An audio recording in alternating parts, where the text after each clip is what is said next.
Oh yes, the Orlando Magic defeat the Golden State Warriors 121 to 113. Welcome in, second cousins. Welcome in, NBA fans. It's your boy Kyle. Happy to be joined by that man over there, Seven. It's good to see you always, but it's always a little bit sweeter after a victory, Seven. Always a little bit sweeter after a victory, so let's keep it sweet, man. Just keep stacking dubs up. Keep stacking dubs. That man that was playing sweet, Twinkle Toes himself, Anthony Black, with a huge game tonight, man. A big fourth quarter again. He ends with 21 points on 8 of 13 from the field, had 4 boards, a couple assists. But yeah, man, Anthony Black, again, another big game. There's just that little piece of consistency, but you feel like, man, when he puts it together and we can have these performances on a regular basis, don't get me wrong, it's not far between. It's like big game like this, couple smaller ones, another big game. They're starting to get to creep together, Cedric, and it's really going to be a problem for opposing teams when he figures it all out. I'm just pulling up his fourth quarter because I know he went off there. He had 6 of his 21 in the fourth. He was also playing tenacious D. He had a steal in that quarter as well. And I think it was a big reason that we were able to hold off the Golden State Warriors tonight. AB was a big reason that we were able to hold them off, and a big reason that we were up, period. He had a good game all game, and 6 points in the fourth may not sound like a lot, but it was 6 big points in big moments when we needed them the most. Grown man basketball, stuffing them, dunking on people, my second favorite word, stand aggressive, baby. You know what I mean? That's what I love. Get aggressive, get active. And he was like really the driving force behind the bench points tonight. And you and I have talked in previous games, especially in losses, the bench is where we've been coming up short. And so for him to add 21 to a bench unit that scored 35 compared to the Golden State Warriors 22, I mean, there you go. That's the difference in the game. I don't like to do math live, and this is why, but that's 13 points right there. We end up winning by 8, so that's a big performance from a team. I mean, it was pretty much like the Steph Currys and Jimmy Butlers that we were playing against. So our bench stepped up, and hey, Tyus Jones haters, everyone that was posting those, 0 burgers over 7 games, that was ugly. That was ugly. But you'll see, Cedric. You'll see, second cousins. We have episode 83 coming out tomorrow. Check it out. And your boy, I'm still on Tyus Jones Island, okay? I still believe in this guy as a veteran point guard who we can trust to be a steady hand for that second unit. And I think we got a little taste of what he can bring tonight.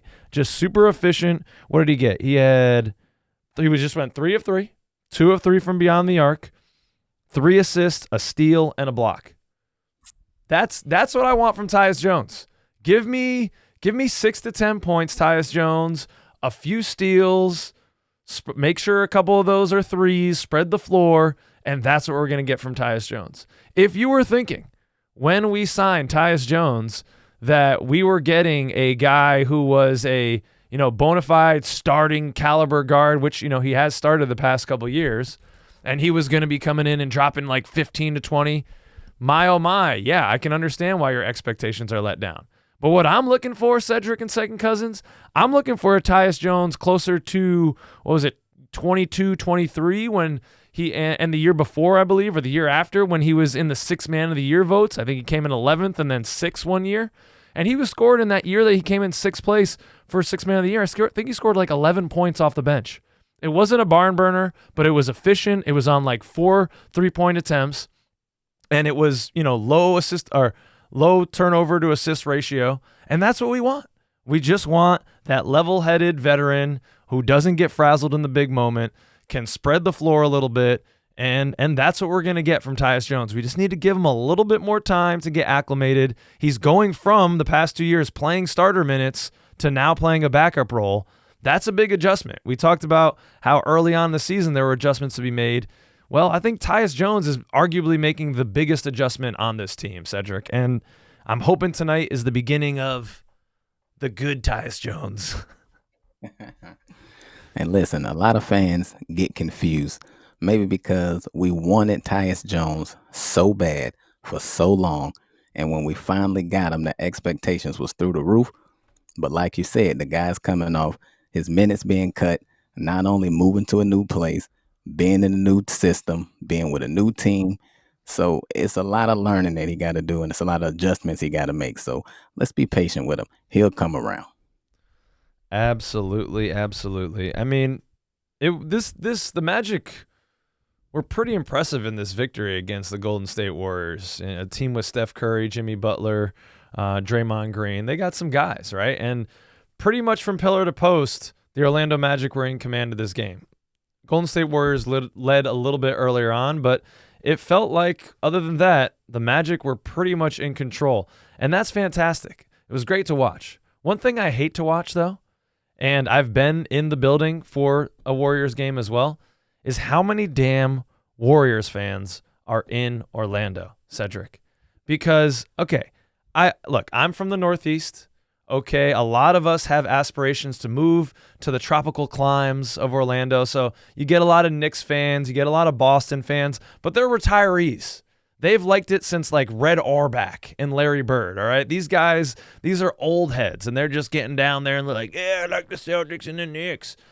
But Golden State Warriors fans in Central Florida, like, you're not moving from California to Florida. These aren't transplants that are there retiring. These are grown men who are Golden State Warriors fans. And if it's kids, you get a pass. Children, you get a pass. It's totally fine. You grew up in the Steph Curry era. You are a lucky little child. You stay real, little child. Don't let me see you in 10 years be like, oh, well, yeah, I'm now I'm a big whatever fan. I'm an Oklahoma City fan. No, you better not do that, child, because I don't believe in – I'm not allowed to do corporal punishment in school, but if I see you on the street. But if you're a grown man and you're a Golden State Warriors fan, come on. Oh, you're a Golden State Warriors fan? When? Since 2015, Game 7? Is that when? When you had to Google Steph Curry's name? Is that it? Oh, you're so brave to stand up and be a Golden State Warriors fan in such a difficult time in their franchise. Oh, my goodness. I'm so proud of you, grown man, Golden State Warriors fan. You make me sick.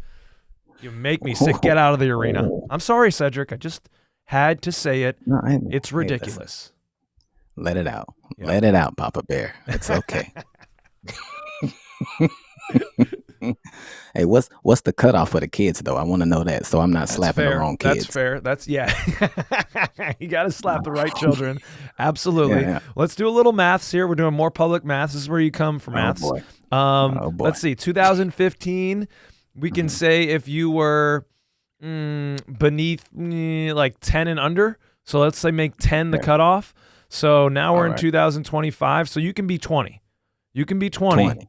If you're under 20, if you're over 20, then you're getting slapped, and that's fair. You can fight a 21-year-old.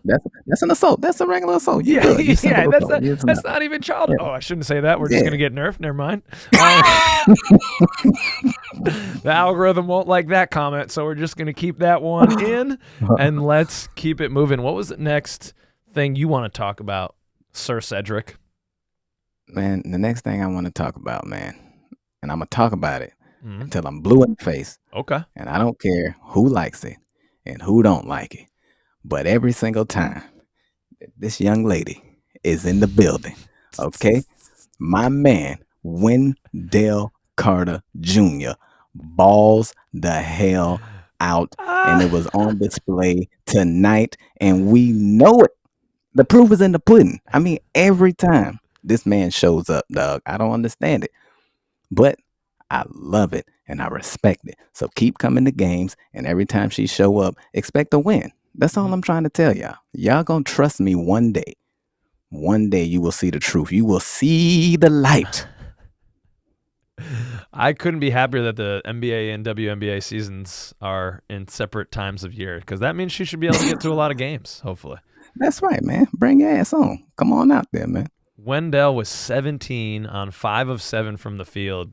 Gets to the Come line on, man. for 6 of 6 from the line, 12 boards.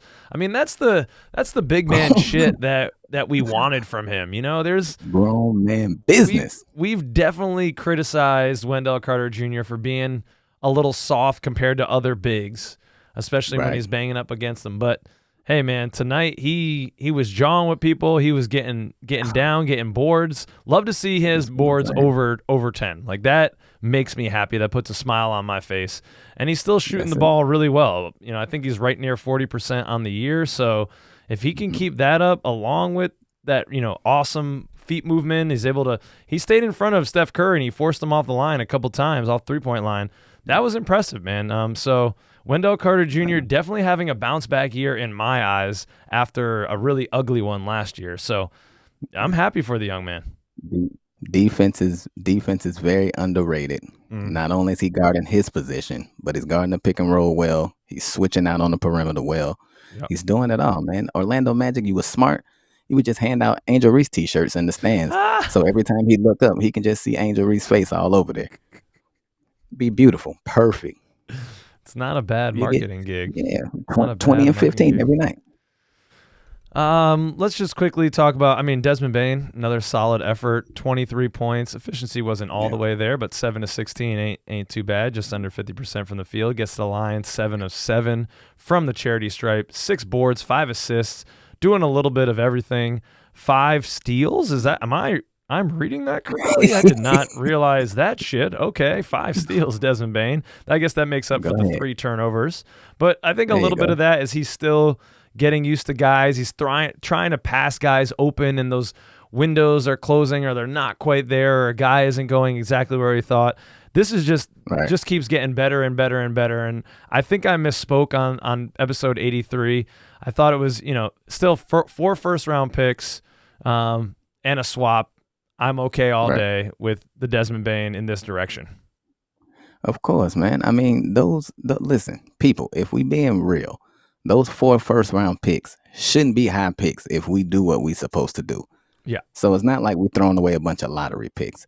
And a game like tonight proves exactly who he is and what he can be for us. And like you said, his efficiency wasn't great tonight, but when we needed it the most, when we needed that bucket, he was aggressive, hit the lane, got shots, or got to the foul line. That's what we need. Like you said about Tyus, a calming veteran presence. When things start to get haywire, don't worry, I got it. Calm down. Let's everybody relax. And that's exactly what he's doing for us. So I love it. Yeah, he had a big one when it was like a 10-point game and Franz missed the driving layup. Wendell Carter gets the rebound and the slam to put it up to 12 points with 2 minutes to go. You kind of felt like, all right, this is donezo now. And then Desmond Bane, who we were also just talking about, he hits that big 3-point shot too. So both those guys who were just mentioning, big time in at the end of the game. And in that Desmond Bane trade, the crown jewel pick is not ours, because if we're playing like we should be kind of in the top of the East, but it's the Suns pick in 2026, because everyone kind of thought they'd fall off with trading Kevin Durant and Bradley Beal and everything just kind of getting torn down. But they're in 7th place in the West right now.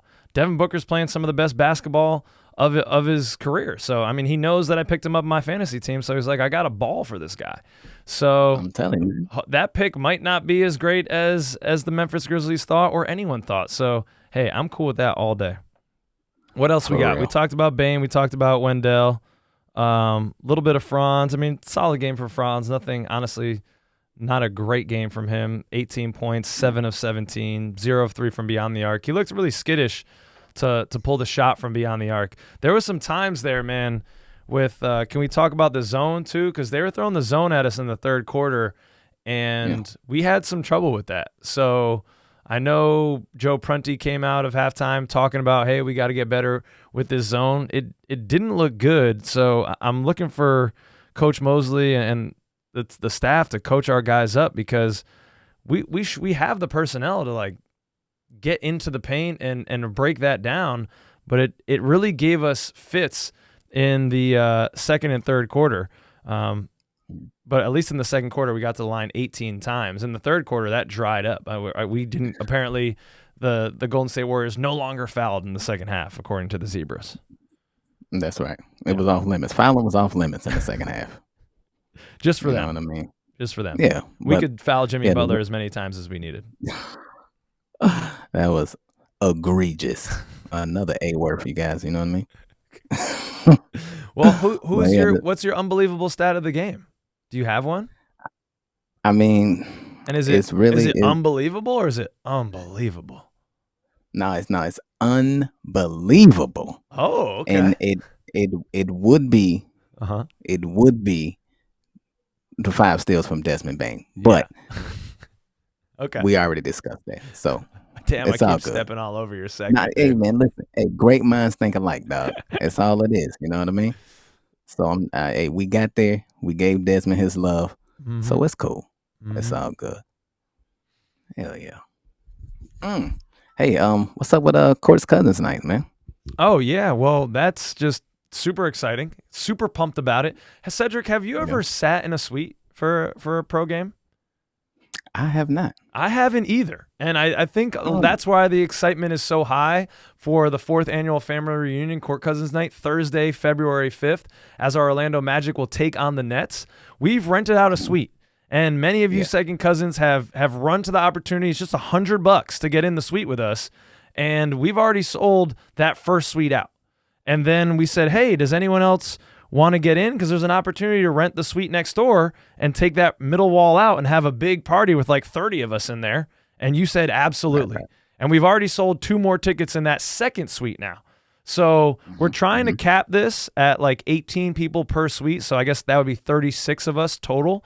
So if you want to get down, the details for how to do so are in the description of this video. Basically, you got to just Venmo me or Cash App me, whatever, $100, because your boy is putting down the $1,700 for the suite, and my wife is on me about it. So help a brother out and get in there, because getting that second suite was a little bit of a leap of faith, and I'm hoping you second cousins will all meet us down there so it can be the best time possible. I'm excited, man. I've never sat in a suite for a pro sporting event. Oh, it's gonna be a best time, best time, and I'm vlogging the whole time too. So y'all be ready for that too. Nice. We got to pick up some. Bring the camera out there. We got to pick up some good mics. So if you're able and you got, you're doing all right, and you're not worrying about the bills, maybe you could head over to the Patreon, throw us $5 a month. It goes a long way. There are expenses to this show, so it would mean a lot if you could. And if not, that's okay. Just subscribe. That's free, and we're almost at 2,000 subscribers, all right? 5,000 beautiful people out there watched this channel last month. Well, guess what? Over 40% of them are not subscribed, Cedric. So if just a few people that are not subscribe, we'll be there tomorrow. That's right. Man. I don't know why I gave it like the gay man snap right there. Like, tomorrow. We're getting it tomorrow. You better believe it. Oh man, a man that I hope is gay, Tristan Da Silva, had an amazing game. That's it. Sexy I hope Silva. He's gay. Yeah, he's too pretty. I can't bring my wife anywhere. I can't even bring my wife to the game. I'm just worried that she might don't even say his name, because of all the moisture, slip off of her seat and down the stairs, like right onto the court, you know? Every time you come to a game, the ladies got to sign a waiver. Yeah. This is prone to injury. You might slide right off the seats. All right, ladies. So be prepared to sign this waiver. Oh man, he's a pretty man who plays a pretty game of basketball. I'm just like, nothing is forced with Tristan Da Silva, and that's what makes it such a beautiful thing to watch. 15 points, 6 of 13 from the field, 3 of 7 from beyond the arc, 4 boards, 2 assists, a steal, +6 on the night. I don't know has this guy been minus all year? He's just always in the plus column, it seems like, just playing winning basketball. Even as he's moved into the starter role, getting additional minutes, the production's going up, and just you expect some hiccups along the way, and they're just really not happening with Tristan Da Silva. The plus-minus player of the year. Shout out to Peach. You know what I'm saying? The guy's too sexy to have a minus on him, man. There's Yeah. no minuses about him, dude. Yeah. The guy's crazy. Yeah, and the But yeah, shot is sweet, man. That's him. exactly what this team needs, right? I mean, you got to play defense if you're going to be on a Coach Mosley team, and he does. Very solid defender, and we need shooting. And he's really developed into a guy that can shoot the rock. He's shooting 40% from beyond the arc this year. I think probably one of our most reliable shooters so far in terms of volume too. So just unbelievable. Tristan da Silva, I can't wait to see. What's that? Even played good defense on Steph tonight a couple times on the switch too. So yeah, gotta love that. I mean, I really liked how the team played Stephen Curry. They made him work for everything. You chased him off the line. You felt like, oh man, we're really like this. He's having to work. He's not having a good game. And then you look up and it's like, oh, he's got 30 points. Okay. Jesus Christ. The guy just shoots the rock 12 of 23 from the floor. Stephen Curry. I mean, this guy Best point guard ever. Unbelievable. Unbelievable, man. Yeah, I mean, definitely in terms of a scoring guard. But he did have 9 assists tonight too. It's not like he doesn't dish the rock. Yeah. I mean, I think he gets my vote. It's official. He gets my vote. Yeah, it's tough. I know there's been some tremendous guards in over the years. I was a young man when like Jason Kidd was really doing his thing. Steve Nash, those guys kind of revolutionized the game with the speed that they played it with. Allen Iverson, best pound for pound player ever. So that but Stephen Curry, that's a hard argument to make against him. It's incredibly difficult if there's an argument. And one of the guys that was really key and always is in the defense was Jalen Suggs. Not like he had a really good first quarter. I don't know what his first quarter stats are. Actually, the whole damn team had an amazing first quarter. I was watching that thing. I was like, shit, if we can play like this, I think that could have been maybe the best quarter of basketball I'd seen from the Magic this year. I mean, we shot 60% from the field, 44% from three. We only had 2 free throw attempts, but we turned the ball over 3 times. But we were winning 36 of 32 when the Golden State Warriors were shooting 66% from beyond the arc. It's like, man, that's impressive. And a lot of that was Jalen Suggs.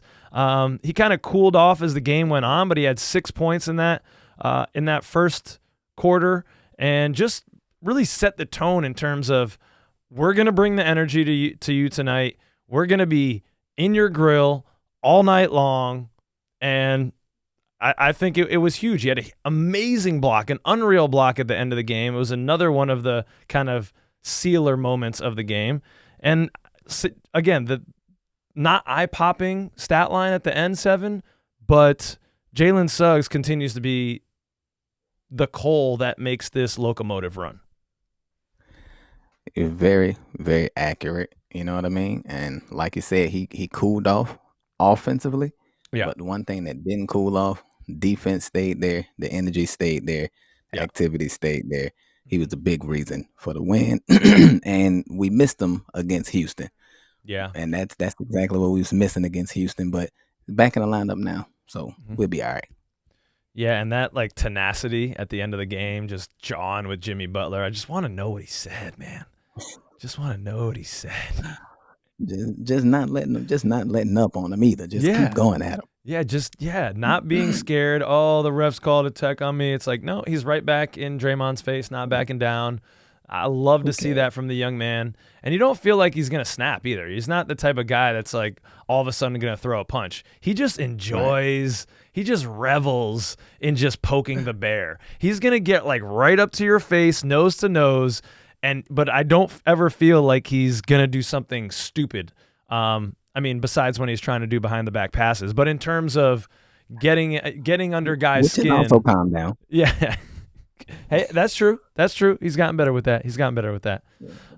Man, there were other things I wanted to talk about in terms of overall trends with this team, with fast break points and points in the paint, both taking a big jump this year. We went from 25th in fast break points at 13.8 last year to 8th this year, 17 points, 0.6, like getting 4 more points there, getting almost 5 more points in the paint this year. So those are interesting movers as we continue to see the velocity of a team change. I don't want to go into it too much. We've already been talking for 24 minutes. Thank you for sticking around, Second Cousins. Maybe we can get into that a little bit more next time. Yeah, this episode brought to you by math, because we done a lot of math tonight. And I didn't expect this to be math class, but hell, that's what it turned into. And I hope you all passed. You know what I mean? Well, study up real good. There'll be a pop quiz after the next game. What do we got? Is it not the Knicks Saturday? What day is it? Clippers coming up. They're not playing well at all this year, but they're still dangerous with Harden. They got Zubac. I don't know who's in or out of their lineup, but that's a dangerous team. And then the Knicks. So yeah, Clippers Thursday. Yeah. Knicks Saturday. Celtics Sunday. Right. Absolutely. My birthday Friday. So we'll see you. We'll study up for the quiz. We'll see you after the game on Thursday. Keep an eye out for episode 83. It's going live tomorrow at 5 p.m. Until then, make sure you subscribe and all that good stuff. Seven, thank you so much for coming, man. I'll talk to you soon. Yes, sir. Tyus Jones, motherfucker!